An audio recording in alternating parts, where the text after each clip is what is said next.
Folks, you were Tacitus today, your pushback channel, and thank you for joining this audio live stream. Please listen to this presentation as you would a radio broadcast. In this essay, I'd like to put forward the proposition that should all immigration from India, the subcontinent of India, should all immigration from India to the West stop today, right now, or as quickly as it can be put together. Why do I say that, though? It's a nation of 1.5 billion people. It's a dirty, impoverished shithole where the average GDP per capita is less than $2,000 per person, and it has a small, very rich elite that horribly exploit the poorer people. They've got a caste system. CASTE, a caste system, like a class system, where the people at the lower end are dirt. They're not even the shit on the shoes of the elites. And the Brahmin caste, the people at the apex, the keepers of the knowledge, fancy themselves as entitled demigods. And in the Indian government, in all trade deals now with the West, insists that the amount of Indians that are allowed to emigrate to the West has to increase and keep on increasing, and that Indians must be given special dispensations to be able to emigrate to the West and so on. So the number of, if we look at, say, every English-speaking country and getting on for something similar in other countries as well, but if we look at, say, Britain, Australia, Canada, New Zealand, the United States, India is by far and away, if you don't include illegal migration coming in through Mexico and so on, if you look at the number of immigrants, the Indians by far and away are the biggest cohort. Now, the idea that these people are the best qualified or the brightest is beyond absurd and must be rejected out of hand. That is simply not the case. And so Indians are just being moved en masse into the West. Now, the entire population of the English-speaking Western world, where English is the legal language, is about half, maybe slightly more than half the number of Indians that want to get out of India. So Indians would outnumber all white people in all English-speaking countries by 2.5 to 1 if that immigration continues at its current rate.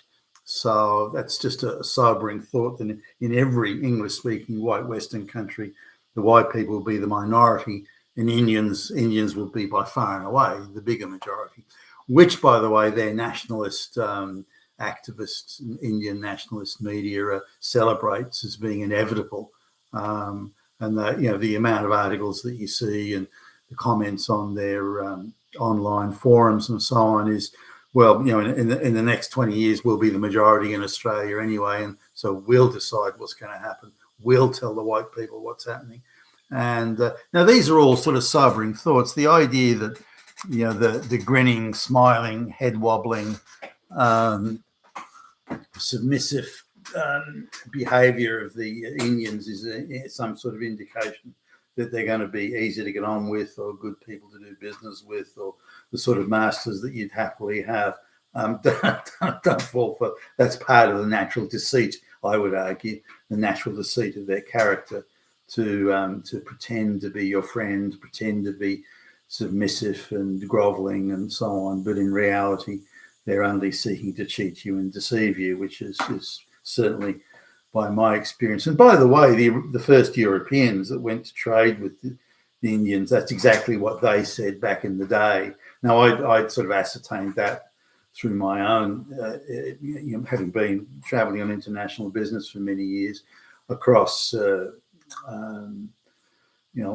whole world, across multiple continents and places. So that's something that I noticed about the Indians. It seemed to be sort of a level or type of deceit that was baked into their way of looking at the world. And then later I came to read the views and the observations of some of those early traders. Now, another interesting part is whether the traders were Portuguese or French or Dutch or English. It didn't matter. Their views of the Indian practice of treachery and dissembling and so on, their views were the same. It didn't really alter. The Portuguese guy in the early 1500s had the same view as the English guy did 200 plus years later. And it's unlikely one would have read the views of the other. So this is an interesting sort of thing, that the observations they made about how Indians do business and how they relate to you and their methodologies and their type of negotiating tactics, if you will, and the fact that they view a successful deceit and successful treachery as being an indication of what big time heavy hitters they are.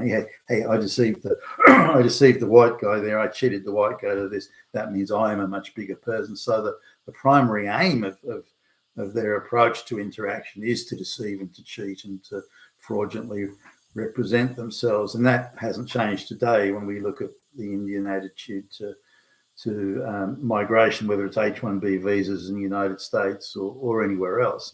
Any fraud, any scam, any misrepresentation, anything is completely acceptable, because not only you in pursuit of getting what you want, but your status, your stature increases given the number of white people you can deceive or cheat.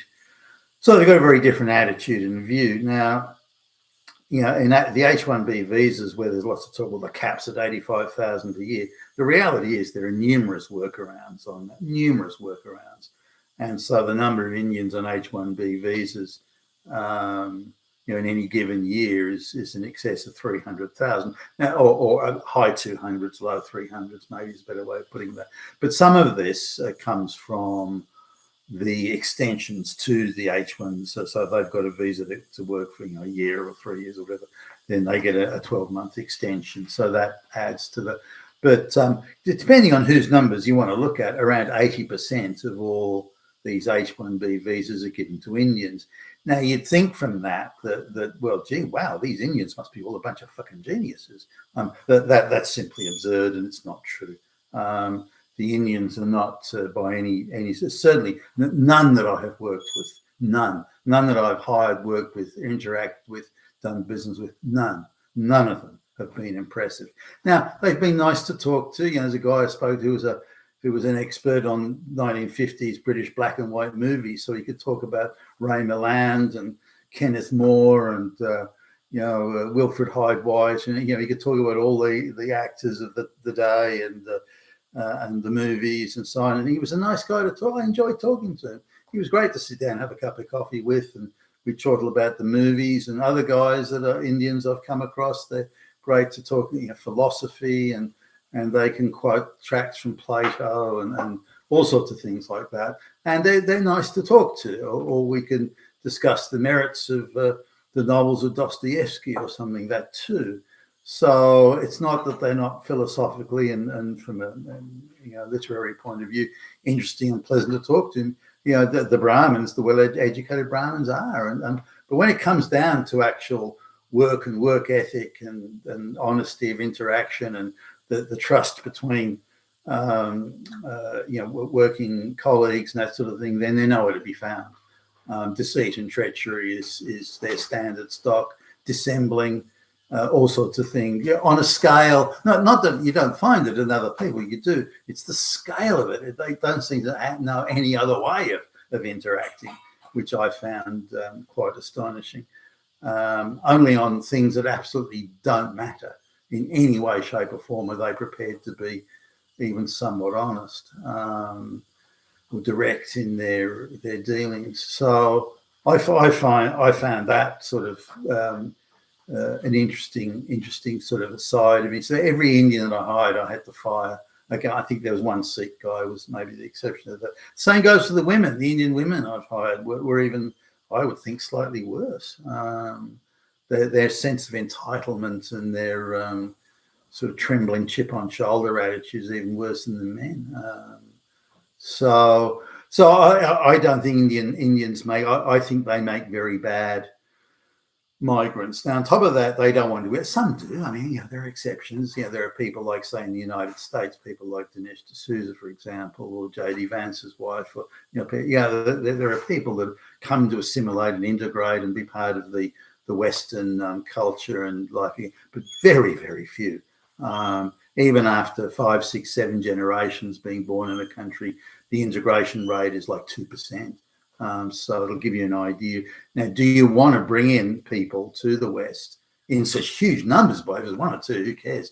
In such huge numbers, millions upon millions, tens of millions into the West, where 98% of the 99% have not the slightest intention of integrating, and 7 generations on are still sending back to the village of their ancestors for husbands and brides, and they have a fanatical desire to keep their culture and their spirituality and their genetics 100% pure. I mean, do you want people like that? I would say no.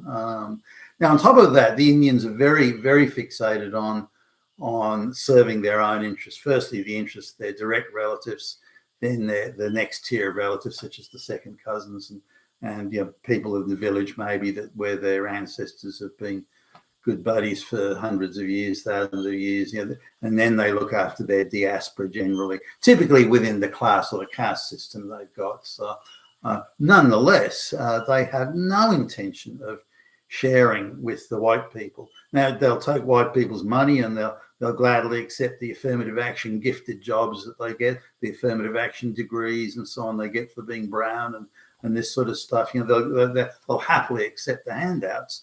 But when it comes to sharing the bounty that they've been given, they've no intention of sharing it at all, zero.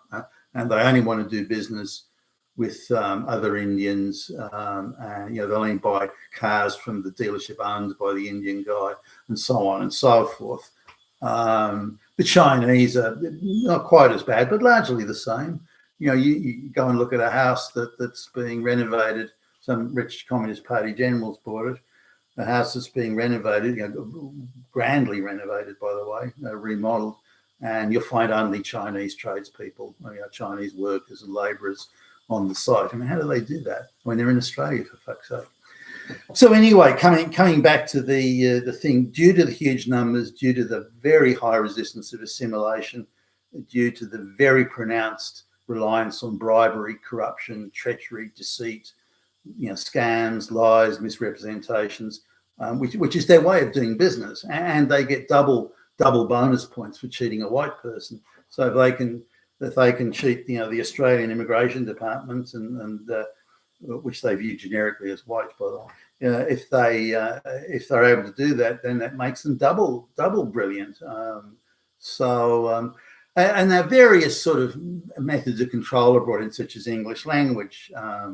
Written and oral test. That'll prevent, only the best and brightest Indians will come in through that, or you got to have a PhD, or you have to be on a $200,000 a year income, which would be huge in India, by the way, to come to the West.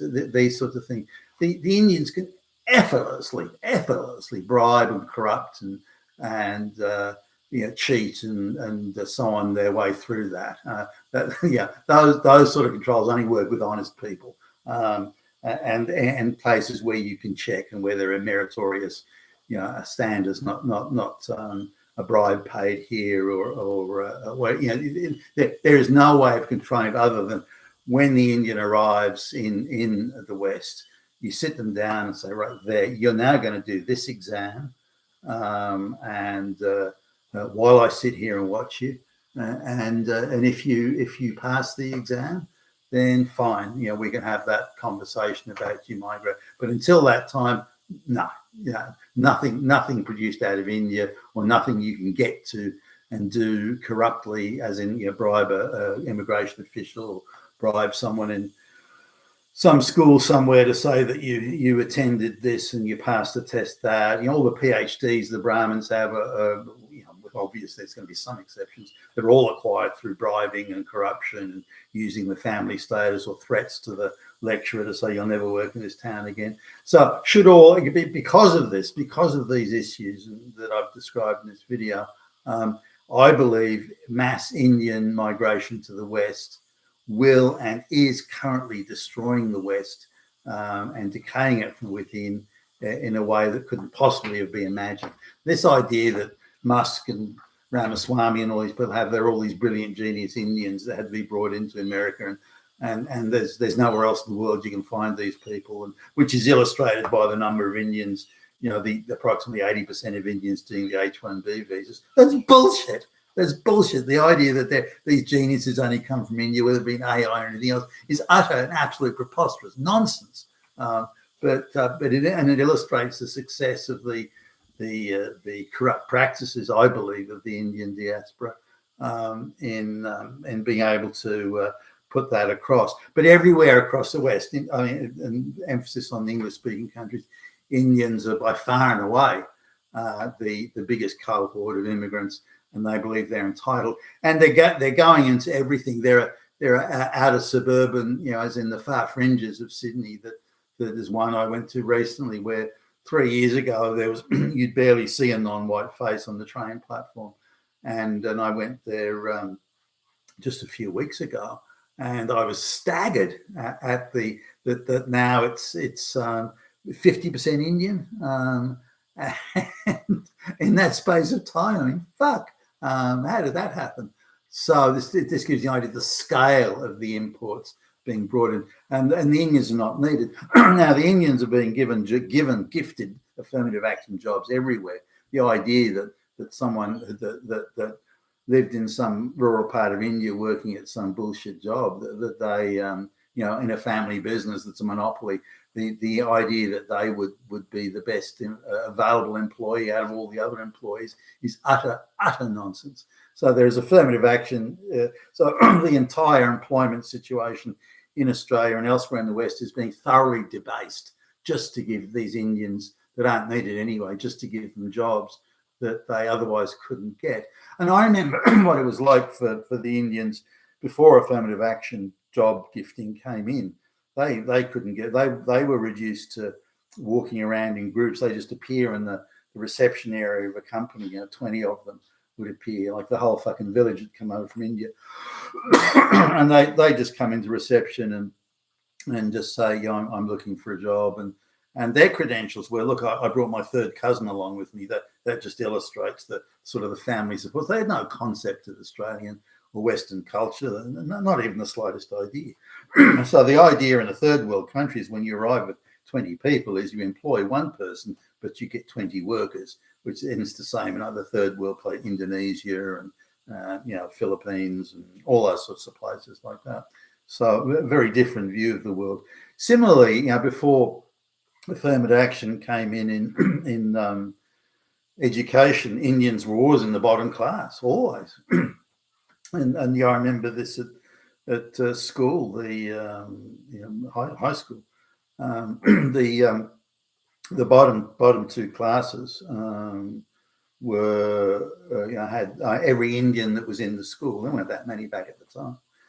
Every Indian that was in the school was in the bottom classes, and I don't think you found an Indian outside of that. Suddenly, as soon as affirmative action starts, Indians are catapulted into the top classes. Now everyone says, "Oh, how clever! They're so clever! They're so brilliant! They're so clever!"